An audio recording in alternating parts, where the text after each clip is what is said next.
Tonight on Newshour, Germany has taken a major step towards reshaping its military service. The cabinet in Berlin has approved a draft bill introducing voluntary recruitment with the goal of boosting the Bundeswehr at a time of growing security concerns across Europe. Well, under the plan, young men turning 18 will be required to complete a suitability questionnaire, while women may choose to do so voluntarily. The service itself remains optional, but legislation leaves open the possibility of reinstating conscription should recruitment targets fall short. Now, supporters described the measure as a balanced and pragmatic way to modernise the armed forces, offering incentives for young people while avoiding the controversy of mandatory conscription. Critics, however, call it a half measure, warning it may not deliver the numbers required to meet NATO obligations. The debate has already revealed sharp divisions within Germany's political class, with conservatives demanding tougher measures, while Social Democrats insist voluntary participation remains the best path forward. This development has also caught the attention of Germany's partners, where the question of burden sharing is never far from the surface. Let's just take a look at some of the reasons behind the bill.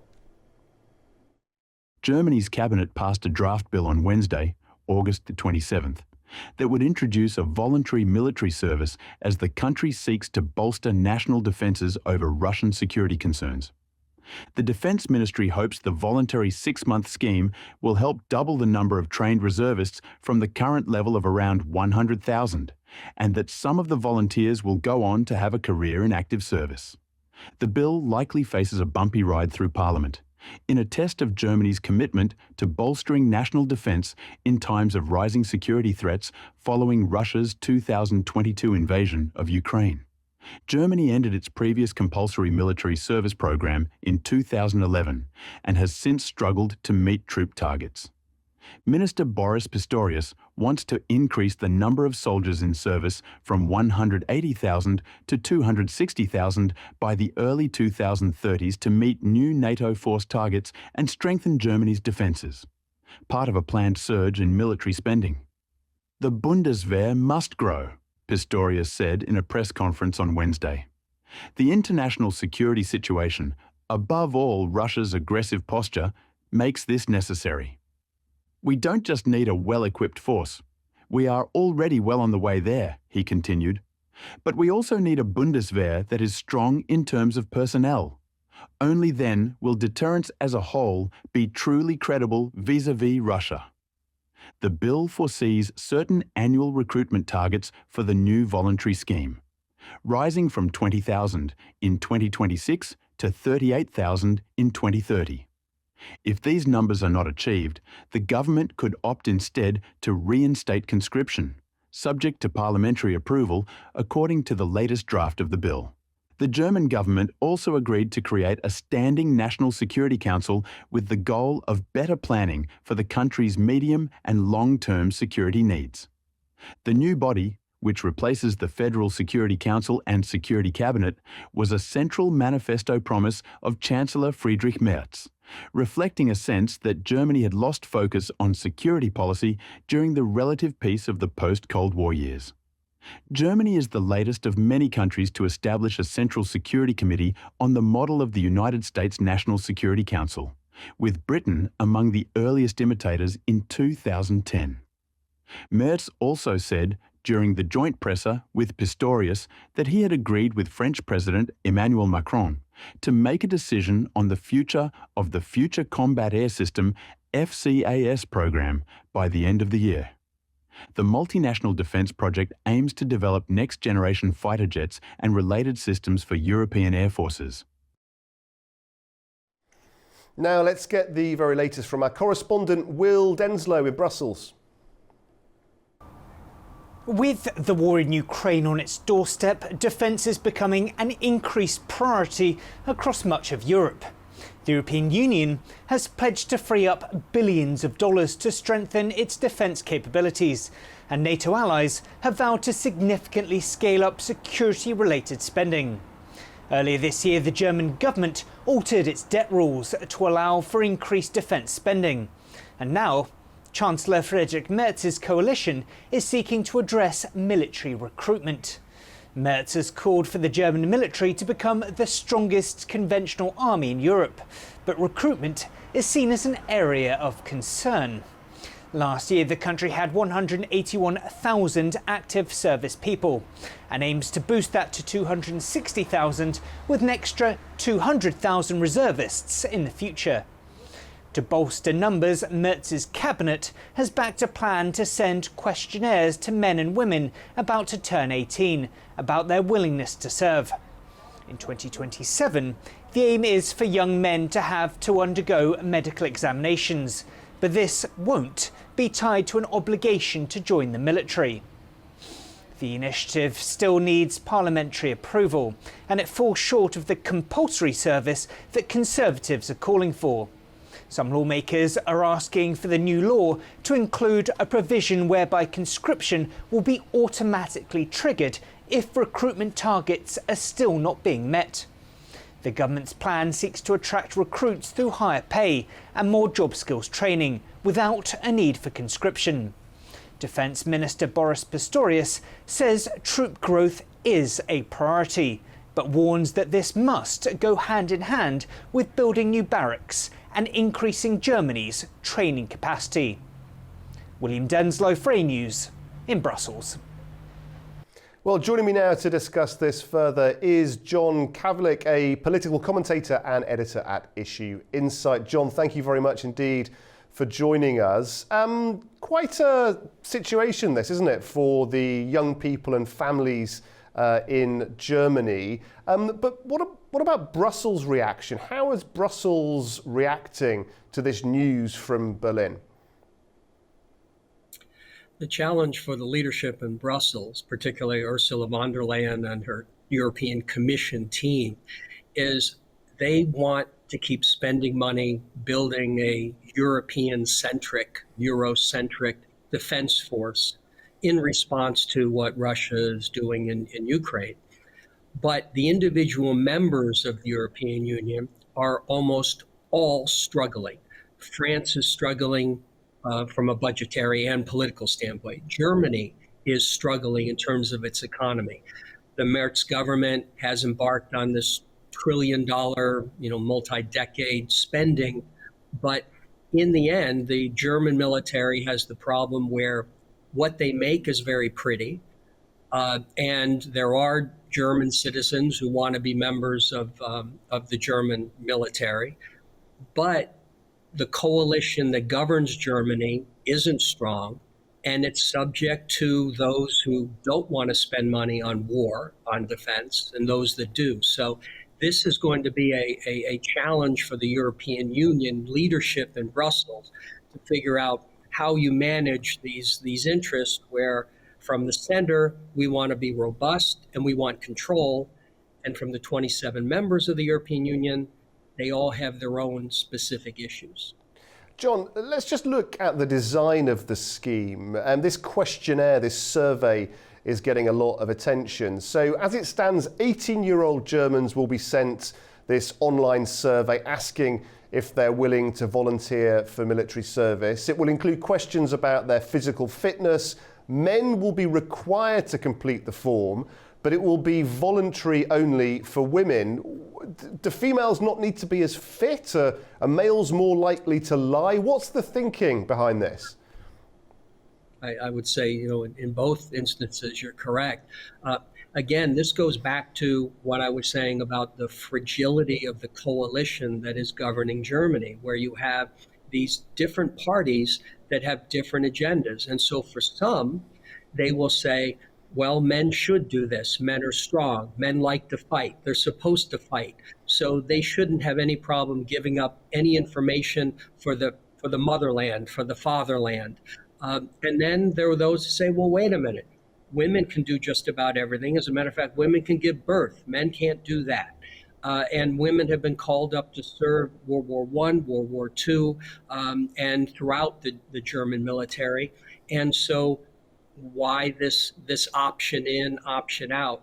And I think that you're going to see in the Bundeswehr, in the parliament of Germany, there's going to be a lot of discussion from the men members and the women members in terms of questions about equality and questions about, is this appropriate? Is the process appropriate? And I think that's going to work out over time. Yeah, very interesting. What do you think about other EU countries possibly seeing this as a cue to explore similar models? When there's a war, whether it was the Cold War with the USSR and Europe, there was always an interest by governments to spend on defense because it's a rally, for the government. We're gonna rally our citizenry to protect our homeland, and it's a business. Defense spending, taxpayer spending on defense, it creates jobs, and it's very visible. You see a tank, you see a gun, you see a uniform, and people respond positively that when there's an external threat. When the USSR went away, 1991, President George H.W. Bush said, now is the time to talk about the peace dividend. We've spent decades preparing to fight them. Now they're no longer here. So now let's take this money and spend it in other areas, which the governments did. And then we have Russia, 2008 into Georgia, 2014 into Crimea and Donbass, 2022 into more of Donbass, into more of Ukraine. And then the country's like, whoa, wait a minute, we have to pivot back to support Ukraine. Now we don't have this stuff. We don't have the military assets. So now we need to spend money on that. Meantime, you have changes, climate change, you have changes in what people want socially, what they want educationally, what they want as a social safety net, healthcare. And so those now are all competing. And for Germany specifically, Germany's not a frontline country to Ukraine. In order for Russia to get to Germany, it's got to go through several other countries first. And so that's going to be a part of this debate, which is all of this sounds great, but all 27 members of the European Union don't want to be spending 2% on their defense, let alone 5%. Spain has already said it's not going to spend 5%. And Prime Minister Sanchez said the reason, because I'll get thrown out. Our people don't want to be spending money on guns. They want to be spending on education and healthcare. Germany's going to find the same conflict. Yeah, it's interesting, isn't it? Politically, the different sorts of pressures from the electorates of those different countries. But to what extent is NATO pressure really driving this move in Berlin, John? I would say it's NATO leadership in Brussels that's driving a lot, because their job description is bigger is better, more visible is better, and they're a defensive mechanism, not offensive, which they always say. So for them, having a lot of tanks, a lot of guns, a lot of troops is a way to say defensively, don't attack us. No one should attack us, because look at we're people use that porcupine analogy now, that we've got a lot. So Russia, don't think about attacking NATO or a NATO country, because then you're going to have all 32 come to their defense, which isn't true with Article 5, but that's a separate discussion. But for NATO, it's all about more. They're benefiting because they have a president of the United States, President Trump, who in his first term was pushing for 2%, and he got it into Biden's term, and now he's pushing for 5%. The reality is that the 32 members of NATO are not going to be spending 5% on their defense. Italy, one example, they don't even spend 2%, and the Meloni government is now wanting to take $15 billion for a bridge they're building from Sicily to the mainland and say, oh, that's defense related, so we'll count that. So we're already seeing a sort of unraveling, but NATO is going to have to square its optical desires with the checkbooks of its members. And that means it's going to be less.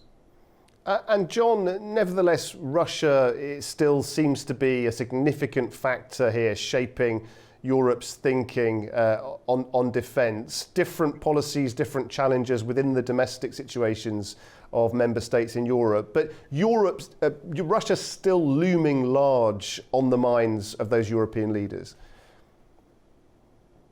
It is, and as much as Poland, Romania, Slovakia, Hungary are on the front line, so to speak, with respect to Ukraine border, Poland has said a post-peace treaty, a post-ceasefire agreement between Russia and Ukraine, they're not excited about sending troops into Ukraine. And the coalition of the willing that the UK and some members of the European Union, initially, said, oh, that we're there to support Ukraine, we're going to guarantee their safety in that. Even all of that's now full of holes like the proverbial Swiss cheese, because no one wants to put their troops on the ground and risk those troops getting killed. Body bags come back, and the prime ministers and the presidents have to stand there and explain to their voters, their taxpayers, why so-and-so just got killed between Ukrainians and Russians when they didn't attack us. And so we're going to continue to see a lot of this flushing out as far as the rhetoric from leadership, heads of state and heads of government within NATO, within the European Union, and then what they can actually deliver because of the way their governments are structured, the fragility of most of the governments in terms of who controls the parliament. And then you have some of these heads of state and heads of government that aren't going to be there in 2, 3, 4 years. Macron of France is one of them. So for many of these leaders, they're trying to balance the rhetorical, we must do everything possible to prevent Russia from taking Ukraine, to recognizing the reality, which is Russia's probably going to keep most of what it has. And therefore, what should the goal be if it's not NATO membership?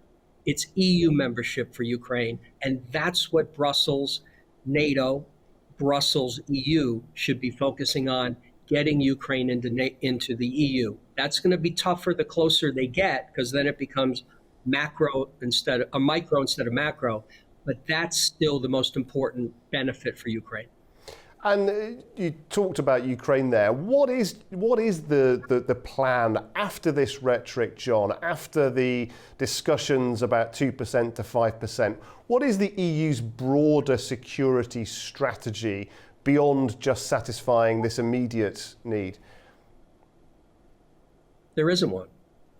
We've seen Ms. Kallas, the Vice President of the European Commission, the Foreign Affairs Representative, misspeak continuously about what Article 5 means with respect to NATO, that, all for one, one for all, when it doesn't require anyone to do anything. So we're seeing leadership, Ursula von der Leyen particularly, talk in great flourishes, great rhetorical flourishes. The speech writers in Brussels have been very busy during the last now into 4 years, writing these very macro and very flourishing speeches about nothing about Ukraine without Ukraine, for as long as it takes, for as long as it needs, all this rhetorical flourish. But the bottom line is, it all depends on money, and it depends on political will. And the money isn't there, and the political will definitely isn't there. So we're going to continue to see a constant rebalancing on a daily basis as to what the trying to narrow the distance between what they want and what actually is possible. And then off to the side, you have Donald Trump, who daily is changing his positions. The EU's trying to keep up with those changes. NATO's trying to keep up with those changes. So anyone that talks about long-term planning with respect to the Russia-Ukraine war, or even with Ukraine, probably not want to spend much time paying attention to them, because this is really almost about day-to-day reevaluating what happened the day before, adjusting, and then deciding what you want to do today. Yeah, it's very interesting, John. You make that distinction, and we've all seen the symbols of unity, the European leaders sitting in the Oval Office, appearing to get to grips with this challenge. But do you think we're now going to start to see a weakening in Europe's unity, perhaps, as different national approaches start to play out in different ways? Yes, and it goes to that macro and micro. When everyone's talking about the macro, we support Ukraine, we love Ukraine, we want Ukraine in NATO, we want Ukraine in the European Union. That's basically an easy one. That's like the easiest lift for politicians to do, because it doesn't require them to do anything other than make a great speech. But then the closer you get to, for example, Ukraine becoming a member of the European Union, now you all of a sudden have farmers in Poland and farmers in Germany and in Hungary saying, wait a minute, we don't want to be competing with all this low cost Ukrainian agricultural commodities. We don't want to be dealing with these more labor coming in that could be lower cost. So now this potential member is competing against us. Now they're going to have a big presence in the European Parliament. And what does that mean? It means they're going to focus on anything dealing with Russia. They're going to have a seat at the European Commission. That means unanimity, 28 members of the European Union. And if one disagrees, they can stop something. What do they think Ukraine's going to do as the other members of the European Union over time say we need to re-engage with Russia? And Ukraine's saying, wait a minute, we get a vote. Russia hasn't paid back the reparations for all the people they raped and killed and the buildings they destroyed. So we're saying no to the treaty you want to have with Uganda or the trade agreement you want to sign with China. Nothing to do with Russia, but Russia's our issue. And so that, I think, is what we're going to continue to see, this unraveling from the macro, which is all wonderful and great and supportive, to the micro, which is, what does this mean in terms of a head of state or head of government? What does this mean for my job, keeping my job? What does it mean for the voters? What does it mean for the taxpayers? And we're going to continue to see that unwind. And in terms of that micro view, John, just going back to this issue in Germany of voluntary service, I mean, there are plenty of calculations that have been happening today from various analysts, but it doesn't look like it can possibly be enough to deliver the troops that they're looking for. No, and it isn't. And that's why you're going to see this effort, which, again, Chancellor Merz is the head of a coalition government. So he has to represent the interests of the coalition. He can't go too far to the right. He can't go too far to the left. So this is sort of a way to show that you want to do something, and then have the public basically come to your rescue as a politician. Because if the public decides that they don't want to take part, or enough of them don't want to take part, or they don't want to provide the information when they take part that the government says it needs, then Chancellor Merz can basically say, we tried this, and the voters, the taxpayers have spoken, and so we're going to need to go back and revisit. Do we need to go conscription? Do we need to do what Israel does? You're out of school 2 years, and then you go on your way.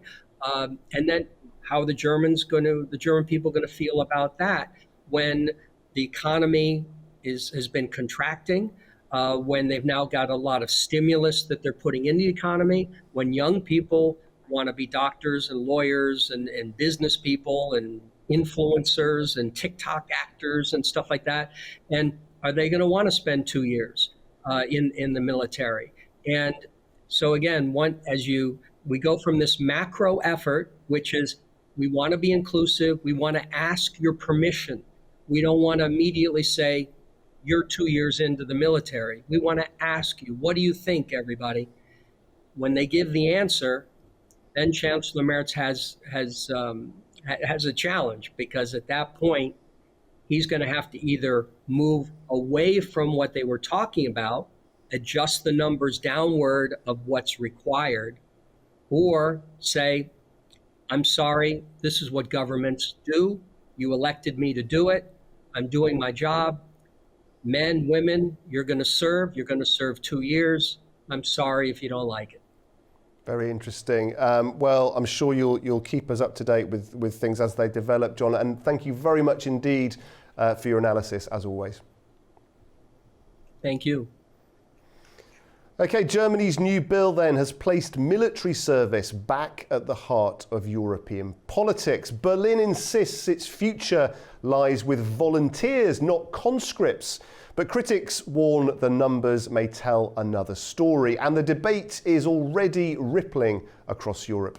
That is all for this edition of Newshour from all of us here at A News. Thanks for being with us.